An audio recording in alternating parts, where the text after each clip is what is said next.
Back again with Volume 5, yay. Trust me, I'll keep this short since last time was really long and I could tell this will be even longer, so without any more hesitation, let us begin. The volume starts in a military base where we see two businessmen meet up with a general on the ship. After talking to the general, they are escorted to a room filled with other people, and they greet each other. After introductions and all that stuff, they start having a meeting where they talk about important stuff that I'm sure of. We then move back to where the explosion happened last time, where Kei and Kaneda have a reunion, which is great to see, but it gets interrupted with Kai being happy to see Kaneda. At the same time, Colonel is holding Kyoko while onlookers are watching. Kai and Kaneda are questioning why Colonel is here. He tells Kei's group about what Kyoko told her before Miyako comes and takes Kyoko. As Kyoko is given to the monks, Colonel falls over due to blood loss, and Miyako tells him he's damaged and has to get inside to receive help. Kei and a monk help Colonel inside, and Kaneda asks Kai if he has a clue what's happening, which makes him reply he doesn't have an idea. We also cut back to the meeting where they're talking about the soul explosion, the laser that Colonel fired last time. They also talk about the psychic people and some stuff about Akira. I kinda lost track of what they were talking about since it was boring as shit. And after all that, we return to Miyako, who talks about Kyoko's possible recovery time and then wonders what is going on with Tetsuo. One of the monks asks if she's alright, and she replies that she is trembling. Colonel is told he has to rest at Miyako's place for several days, and while he's talking to Kei about Kyoko, Kei also manages to get Colonel to confess that he was the one who fired the laser and that he will do it again, planning on taking responsibility for the seed he had planted, referring to Tetsuo. At the same time, Kaneda and Kai are taking a piss break, and Kaneda asks Kai what happened to Akira, and he tells Kaneda about the Empire and all that. Kai decides to drag Kaneda to meet the rest of the gang, which confuses Kaneda. At the same time, Kei is looking for Kaneda. Kai brings Kaneda into the gang's hideout, and we meet the leader, Joker, aka the guy who was a part of Tetsuo's former group. They talk about taking down Tetsuo, and Kaneda agrees to join them, and asks for new clothes since his current ones are torn up. While this is happening, Kei and Colonel head off as well. Kaneda gets some new clothes and is also shown the same type of bike he used to have. He was also shown a flying platform Kai found underground. While this is happening, we see the monk report to Miyako that Kei has left with Colonel, which infuriates her. She tells them to bring her back. They even went to Kaneda and asked them to see Miyako, and tells them Kei has disappeared, which confuses him. Kei and Colonel are walking together, and Seer spots them. Tetsuo's assistant arrives and asks Kaori where Akira and Tetsuo are, but she doesn't know since they suddenly vanished. He slaps her for this, but suddenly the ground starts shaking. It's an earthquake that shocks everyone. Even Kaneda, who argues with Miyako that what Kei is doing is none of his business, is shocked by the sudden earthquake. But Miyako realizes what is causing the earthquake, which is the arrival of Tetsuo and Akira, who appear back in their base. Tetsuo's hair has changed to the same color as the other three psychic kids. His assistant tries to ask Tetsuo for help against Miyako, but he's too tired. However, his assistant insists, so Tetsuo sends a shockwave that shuts him up. Tetsuo and Akira go to rest, and Kaori goes to Tetsuo to comfort him. Meanwhile, on the military ship, a tsunami is about to hit.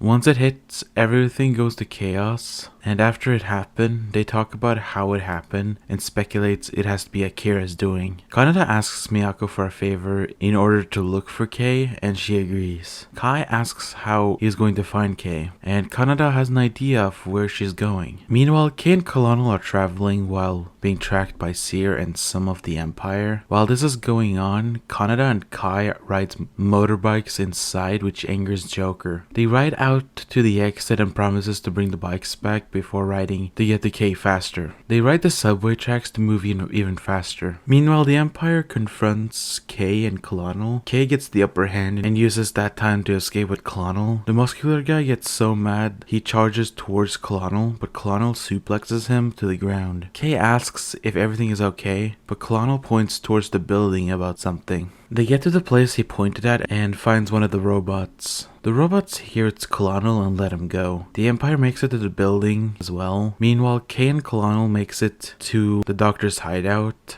and Kei sees Chiyoko alive but out cold. The Empire fight the robot from earlier and manages to break it. Kaneda and Kai are still traveling through the tunnel and see a poltergeist of Kei before it vanishes. The Doctor and Colonel talk to each other but hear a noise. The Colonel realizes that they were followed. They use the opportunity to lure the Empire outdoors, where another robot shoots some of them, and Colonel firing at the others as well. Kaneda and Kai makes it out of the underground and they hear gunshots and decide to follow the noise. Kei asks the Doctor if they can use one of the robots to transfer Chiyoko to Miyako's empire before the muscular Empire member makes it to Chiyoko's hiding place. While Kaneda and Kai are closing on the gunfire outside, Kei asks the Doctor how long it'll take to modify the robot, and when he responds with 5 to 10 hours, she tells him to start and that she'll check on Chiyoko. But when she makes it there, she sees the muscular Empire member is there and hits him with a metal pipe. But the member gets the upper hand, so Kei runs and takes the Doctor with them as she's getting chased. We cut to Colonel cornered by one of the Empire members, and when the member tries to look for Colonel, he hears something. It's Kaneda and Kai who hit the guy with their bikes. Kaneda breaks the bike in the process.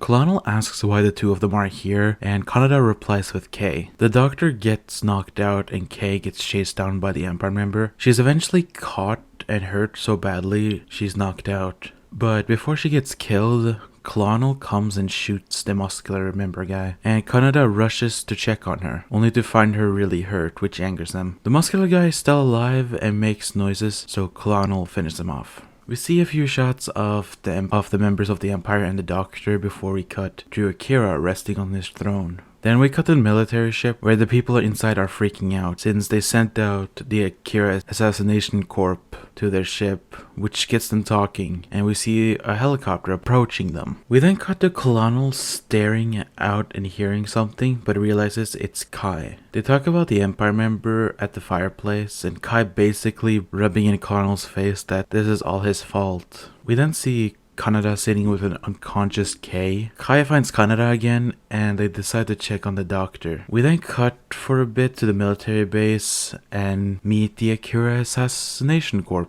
I have no hope for them. Before we go back to Colonel and Kaneda carrying Chiyoko and Kei to the caretaker robot as they shit talk each other. Kaneda is taught how to control the robot, and Kai comes back with a repaired bike. Also, Colonel gives Kaneda a weapon to fight Tetsuo with, and he thanks them and promises to kill Tetsuo before Kaneda and Kai, along with Chiyoko and Kei inside the robot, leaves. We see the Empire giving out food before Tetsuo's assistant notes how fewer people there are when they see a sketchy guy who had some food on him. Turns out he got the food from Miyako, which enrages Tetsuo's assistant. And then they see a helicopter. Seer alerts of a spy, and the guy who was with Ryu gets a package, but fails to get it, but turns out Ryu is the one who gets it, and asks what is inside. Turns out it's rigged with explosives. We see Tetsuo looking at the helicopter before leaving, which makes Kawari wonder where he went. We see the military ready to take off, but as the pilot is ready to take off, he sees something standing there. The jet explodes, which shocks the whole base. The monk type guy inside with the smart people alerts them that he is here. Turns out the person that he meant was Tetsuo, or as they know him, number 41. They talk for a bit and Tetsuo explains about his and Akira's powers. And instead of telling more, he shows them the power which causes the entire room to be destroyed. At the same time, Miyako wonders about Kei and Kaneda, and Kai gets stuck in some rocks. We then see Ryu and the guy chatting, while the guy tells Ryu to get lost as he goes through the giant case. Tetsuo returns back to the throne place. His assistant gives him a report about Miyako's influence going over the Empire. The guy is gearing up with stuff from the case. Turns out it's a biochemical weapon. Ryu refuses the idea of him using it since those weapons will kill everyone, but the guy shrugs him off and tries to leave. Ryu tries to stop him from leaving, but he gets punched in the face by the guy. Miyako gets the news that Kei is returning, but she's badly wounded. Miyako says that she'll heal her right away. Miyako uses her powers to heal Kei, which confuses Kaneda, but Kyoko explains it in a way that Kaneda understands it. So he leaves and tells Kai the good news. Masura enters the room after Kanada leaves and says Kei will be weakened after recovery, and that Tetsuo is still a big problem. Outside, Joker confronts Kanada and Kai about only bringing one of the bikes, so Kanada tells Kai to handle the situation before he runs away. Elsewhere, the Empire are planning on having a convocation. Everyone hears about this, even from Miyako's side. Tetsuo's assistant is making sure it all goes well, while we see people being dragged out of their house to go to this convocation. And after a bit, it starts. They manage to get electricity and basically use the convocation to get the Empire to believe in Akira again. We see Akira and Tetsuo appear at the center as figureheads in all this. The guy tries to find a way to get to Akira, but Ryu stops him and drags him to an alleyway. We also see people from the military in the hospital. Turns out, Tetsuo did a great deal of damage to them, even breaking some of their ribs. The general denies that Tetsuo was even on the ship and chucks it up to a lead explosion. This angers the unharmed people from the ship. We then cut back to the convocation where a concert is happening and everyone is enjoying themselves. Tetsuo's assistant suggests showing what they're capable of doing, but Tetsuo doesn't agree with it, so his assistant begs, and he decides to do it. So when he does it, he goes to the center stage, and he asks if he should use the moon, and Akira agrees. He flies to the moon, and lands on it, only to start attacking it. Onlookers and some of the people from the military ship are looking at the moon, and Tetsuo destroys the moon. The moon shards that are remaining are sent down to Earth, causing a meteor shower to happen, destroying buildings, killing several people, even Ryu from what it seems. Trust me, he doesn't die. Miyako, Kyoko, and Masura talk about what happened and decide they have to figure out a plan before Tetsuo manages to master his powers. Meanwhile, Kanada brings Joker some of the scrap metal and asks if he's out of his payment for the bike, but Joker calls it useless and the two starts to argue. But Kai hears something and tells the two to stop fighting and asks if they hear something. A gust of debris and water is coming and they get on their bikes and drive away fast. They try to drive fast, but one by one everyone gets hit by the water. Everyone survives, but their bikes either vanished or broke down. Kai says it's odd that they were hit by seawater, and even Kanada agrees with him. We then cut to Kei, who is now awake, and then Miyako comes and talks with Kei. Miyako asks what she sees outside and explains that the moon has been destroyed by Tetsuo, and that the time they have awaited has come. Kei is confused on why she said we, and then we see Masura and Kyoko right behind them, and they explain to Kei about Tetsuo's unlocking power, that of Akira's level, which shocks Kei to hear. And she realizes that Miyako wants to use her powers like they did in the lab. We see Kanada, Kei, and Joker make it outside and sees the skies are dark. Kanada goes to find Miyako while Joker drags Kai to find the bikes. We see Kei worried for Kanada. We then get to the military base where soldiers are getting ready to gear up.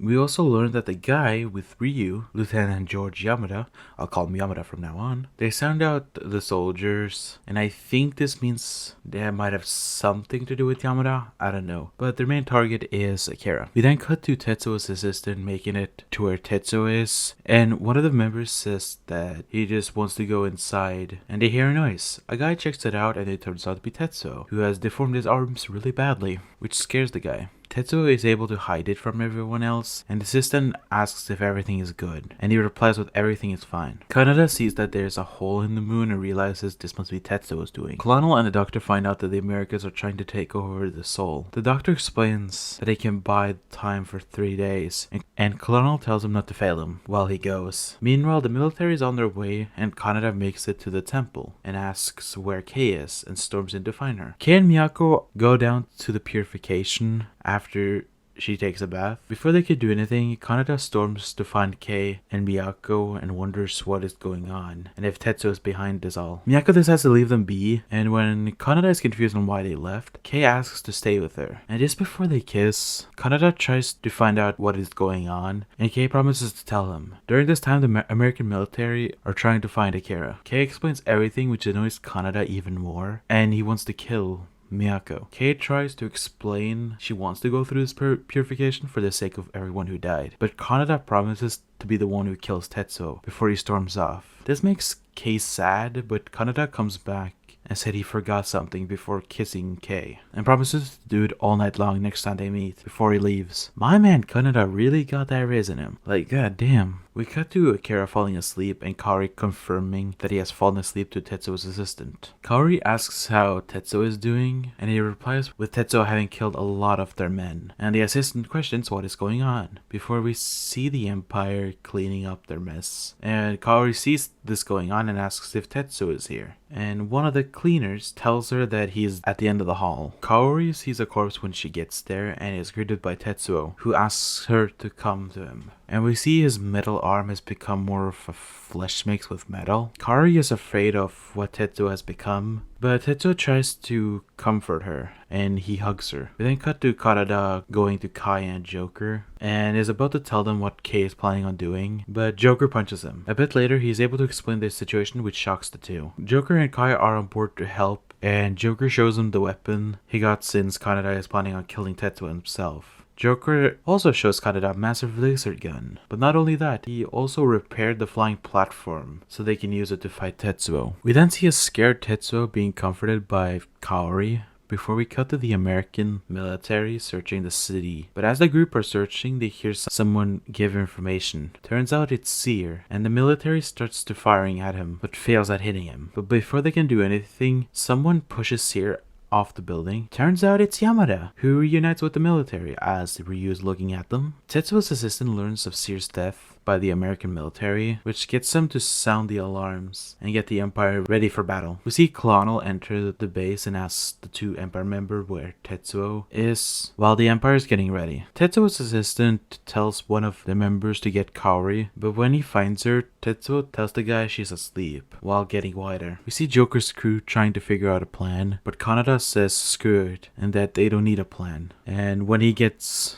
to the robot, yells at Joker to get going. We also see the people on the military ship getting ready to go on a suicide mission to stop the incoming war. Before we cut to Tetsuo's assistant telling the other guy to take a look, and when he does, the guy gets destroyed by Tetsuo's overgrown arm, which his assistant looks at. The flesh thing, it creates so much damage that the colonel wonders what is going on, before he sees wires pop up and Tetsuo appear right in front of him, all white. Questioning where he is, he decides to leave before Colonel gets a chance of attacking him. And then we see Tetsuo's assistant questioning what he's going to do. We also see the military approaching before we see the military ship talk among themselves. But out of nowhere, the ship gets attacked by Tetsuo. Tetsuo asks what is happening to his body, and the monk replies that his body is not enough to feed his own power, which angers Tetsuo. The lieutenant of the ship had enough and shoots Tetsuo with a gun. And we all know shooting Tetsuo never works. All Tetsuo does is laugh while vanishing away. However, the monk can sense that he's still in the ship, and when he tries to leave, they see the ship being deformed a bit. We also see the military use the nuke, which Tetsuo stares at. We then see the jet returning, which Tetsuo gets on and takes over, but the military manages to shoot down the plane. However, Tetsuo survives and launches a missile from the jet, which hits the military base. And then Kei appears and gets ready to fight Tetsuo.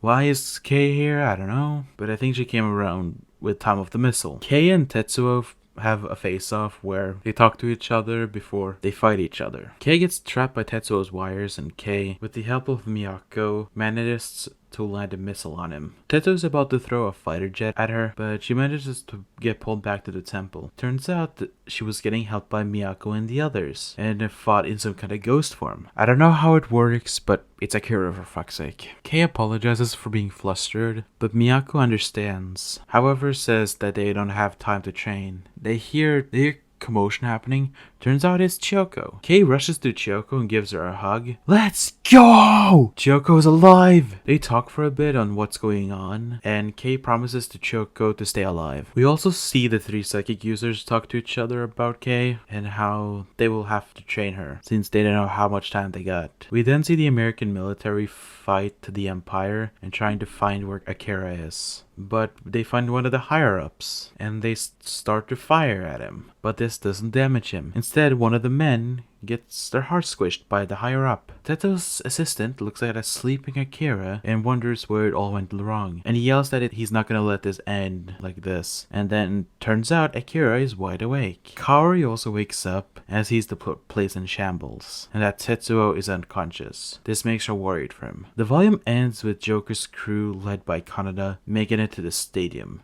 and he yells to charge while rushing to the stadium. Overall, yeah, This is fine. More hype moments than last time, and I feel like Kanada's shenanigans made it more bearable this time around. Next time, we will go into the series finale with Volume 6. Until next time, I'll see you guys then. Bye bye.